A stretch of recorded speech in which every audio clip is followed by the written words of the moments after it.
देश का राजकोषीय घाटा बढ़कर 7 साल के उच्च स्तर 4.6% पर पहुंचा। देश का राजकोषीय घाटा 2019-20 में बढ़कर सकल घरेलू उत्पाद जीडीपी का 4.6% रहा, जो 7 साल का उच्च स्तर है। मुख्य रूप से राजस्व संग्रह कम होने से राजकोषीय घाटा बढ़ा है। इससे पहले 2012-13 में राजकोषीय घाटा 4.9% था। महालेखा नियंत्रक के आंकड़े के अनुसार वित्त वर्ष 2019-20 के लिए राजकोषीय घाटा 4.59% रहा, जो फरवरी में रखे गए 3.8% के संशोधित अनुमान से कहीं अधिक है। मूल रूप से बजट में इसके 3.3% रहने का अनुमान जताया गया था।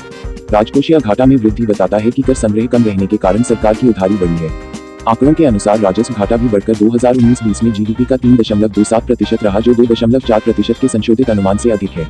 बजट में इसके 2.3% रहने का अनुमान रखा गया था। सरकार के कोरोना वायरस की रोकथाम के लिए 25 मार्च से लॉकडाउन बंद के निर्णय से पिछले वित्त वर्ष के अंत में राजस्व संग्रह पर असर पड़ा। कुल मिलाकर सरकार की प्राप्तियां 17.5 लाख करोड़ रुपए रहीं, जबकि संशोधित बजट अनुमान 19.31 लाख करोड़ रुपए का था। डोनाल्ड ट्रंप का बड़ा ऐलान, अमेरिका ने WHO को छोड़ा, कहा इस पर चीन का कब्जा। अमेरिका के राष्ट्रपति Donald Trump, US president Donald Trump ने कोरोना वायरस महामारी को लेकर चीन पर हमला बोला है। इसके साथ ही ट्रंप ने कहा कि अमेरिका विश्व स्वास्थ्य संगठन WHO के साथ संबंध खत्म कर रहा है। उन्होंने विश्व स्वास्थ्य संगठन से हटने का ऐलान किया है। चीन पर हमला करते हुए डोनाल्ड ट्रंप ने कहा कि चीन ने WHO को गुमराह किया है। चीन ने हमेशा चीजों को छिपाया है। कोरोना पर चीन को जवाब देना ही होगा, पूरी दुनिया के सामने जवाब देना ही होगा। ट्रंप ने कहा कि WHO पूरी तरह से चीन के नियंत्रण में है, इसलिए हम विश्व स्वास्थ्य संगठन WHO से अपना नाता तोड़ रहे हैं। ममता बनर्जी ने कहा, बंगाल में 1 जून से खुलेंगे धार्मिक स्थल, एक बार में ज्यादा से ज्यादा 10 लोगों को होगी इजाजत। पश्चिम बंगाल की मुख्यमंत्री ममता बनर्जी ने कहा है कि राज्य के सभी धार्मिक स्थल 1 जून से खोल दिए जाएंगे। हालांकि एक बार में केवल 10 लोगों तक को भी वहां जाने की इजाजत दी जाएगी। गौरतलब है कि लॉकडाउन का चौथा चरण 31 मई को खत्म हो रहा है। मुख्यमंत्री ने कहा कि चाय व जूट उद्योग भी 1 जून से 100% कामगारों के साथ खुल जाएंगे। सभी सरकारी और निजी दफ्तर भी पूरी क्षमता के साथ खुल जाएंगे। आईएनएस कलिंग में स्थापित किया जाएगा मिसाइल पार्क अग्निपृष्ठ। आईएनएस कलिंग में मिसाइल पार्क अग्निपृष्ठ की आधारशिला बृहस्पतिवार को रखी गई। इस दौरान commodore Rajesh Devnath, commanding officer की तरफ से vice admiral Atul Kumar Jain, PVSM, AVSM, VSM, FOC पूर्व मौजूद रहे। मिसाइल पार्क अग्निपृष्ठ के बनने के बाद इसे आईएनएस कलिंग के उन सभी अधिकारियों, नाविकों और सहायक कर्मचारियों को समर्पित किया जाएगा जिन्होंने साल 1981 में इसकी स्थापना के बाद से ENC के इस ऑफस्पोर्ट बेस में अपनी सेवाएं दी हैं। इस पार्क को साल 2018-19 के लिए आईएनएस कलिंग के प्रतिष्ठित यूनिट प्रशस्ति पत्र का पुरस्कार भी दिया गया है। अग्निपृष्ठ का मकसद 1981 से लेकर अब तक आईएनएस कलिंग के मिसाइल इतिहास की झलक दिखाना है।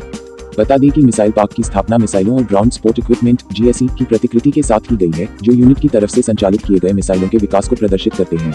टिड्डी हमले में बर्बाद हुई 90,000 हेक्टेयर हरियाली, यूएन ने दी दूसरी लहर की चेतावनी। देश में 26 साल बाद टिड्डी दलों के सबसे भयानक हमले से करीब 90,000 हेक्टेयर फसलें हरियाली उजड़ गई हैं। यह आकलन अभी राजस्थान के 20 जिलों के आधार पर ही जारी किया गया है। ऐसे में टिड्डी दलों की चपेट में आने वाली फसलों और हरियाली का आंकड़ा और बढ़ना तय है। राजस्थान के अलावा मध्य प्रदेश, उत्तर प्रदेश और महाराष्ट्र में टिड्डी दलों के हमले हो रहे हैं। दिल्ली, हरियाणा, हिमाचल प्रदेश, तेलंगाना, ओडिशा और कर्नाटक ने बृहस्पतिवार को अपने यहाँ अलर्ट जारी कर दिए। लेकिन सबसे खतरनाक चेतावनी संयुक्त राष्ट्र यूएन के खाद्य और कृषि संगठन FAO ने दी है।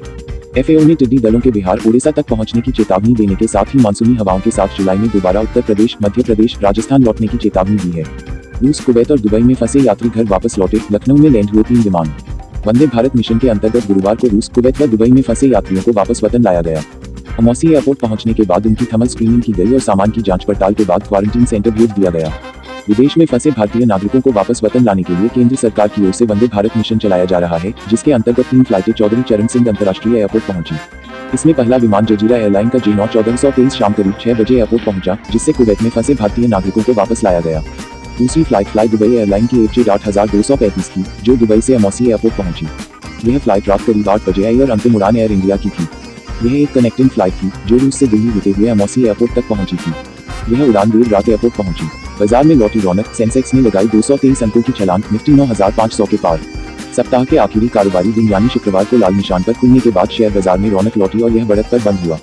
बॉम्बे स्टॉक एक्सचेंज का प्रमुख इंडेक्स सेंसेक्स 0.69% की तेजी के साथ 223.51 अंक ऊपर 32,424.10 के स्तर पर बंद हुआ। वहीं नेशनल स्टॉक एक्सचेंज का निफ्टी 0.95% बढ़कर 90.20 अंक ऊपर 9,580.30 के स्तर पर बंद हुआ। युवाओं को नौकरी के साथ प्रशिक्षण भी दिलाता है श्रम मंत्रालय का ये पोर्टल। देश के युवाओं को रोजगार, जॉब्स संबंधी जानकारी देने के लिए श्रम एवं रोजगार मंत्रालय, ministry of labour and employment, Bharat सरकार ने एक पहल की है। मंत्रालय नेशनल करियर सर्विस NCS परियोजना लागू करने जा रहा है। इसके अंतर्गत नौकरी के बारे में जानकारी देने, करियर काउंसलिंग, व्यावसायिक मार्गदर्शन, प्रशिक्षण, कौशल विकास पाठ्यक्रम आदि की सुविधाओं को नया रूप देने के लिए ऑनलाइन पोर्टल www.ncs.gov.in शुरू किया जा रहा है। NCS यहां अपने पंजीकृत नौकरी खोजने वालों के लिए टाटा कंसल्टेंसी सर्विसेज TCS की इकाई TCS ION के साथ मिलकर निःशुल्क ऑनलाइन करियर प्रशिक्षण दे रहा है। कोरोना संकट में बड़े पैमाने पर संगठित एवं असंगठित क्षेत्रों में लोगों की नौकरियां जा रही हैं, इसको देखते हुए इसकी शुरुआत की गई है। मंत्रालय ने एक बयान में बताया कि नौकरी के बारे में जानकारी देने के लिए करियर सलाह, व्यावसायिक मार्गदर्शन, प्रशिक्षण, कौशल विकास पाठ्यक्रम आदि के लिए राष्ट्रीय रोजगार सेवाओं को रूपांतरित कर नेशनल करियर सर्विस परियोजना को लागू की गई है। इसके तहत ऑनलाइन पोर्टल www.ncs.gov.in के माध्यम से तमाम जानकारी ली जा सकती है। सोनू सूद के बाद अब अमिताभ बच्चन भी करेंगे प्रवासी मजदूरों की मदद, शुरू की बस सेवा, सामने आई तस्वीरें।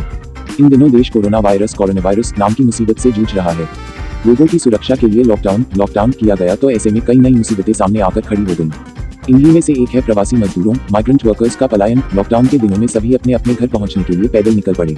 उनकी मदद के लिए सरकार तो कोशिशें कर ही रही है, लेकिन इसके साथ ही बॉलीवुड इंडस्ट्री से जुड़े कुछ लोगों ने भी मदद के लिए हाथ आगे बढ़ाया है। बीते दिनों अभिनेता सोनू सूद ने इन मजदूरों को घर पहुंचाने के लिए बस सर्विस का इंतजाम किया था। वहीं अब ऐसे ही कारणों की वजह से इंडस्ट्री के महानायक अमिताभ बच्चन भी जबरदस्त सुर्खियों में आ गए हैं। अमिताभ बच्चन ने प्रवासी मजदूरों के लिए 10 बसों का इंतजाम किया है। बताया जा रहा है कि इन बसों के जरिए लगभग 300 प्रवासियों को यूपी के कई हिस्सों में पहुंचाया जाएगा, जिनमें लखनऊ, इलाहाबाद, गोरखपुर और भदोही शामिल हैं। विधि द्वारा इन प्रवासियों को राशन, सैनिटाइजर्स और चप्पलें भी उपलब्ध कराई जाएंगी।